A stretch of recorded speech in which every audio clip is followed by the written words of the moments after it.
No kus sa hüppad nüüd?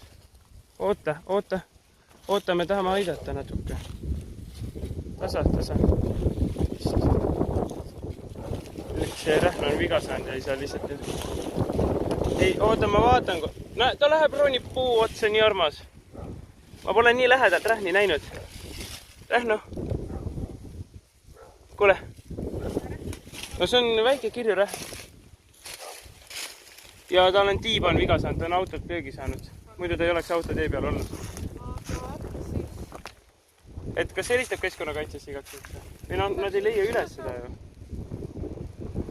Siis see tuleks nagu kinni võtta selles suhtes. Ei no kui ta siin on, siis võib-olla ta saab praegu olla. Näe, lähebki puu otsa või? Sest ronid, ossa kui ormus! Oi, näe, vaata! Ta on nii tugev, et ei taha tal. Ma tean, ei tohigi kiskuda, aga ma ei taha, et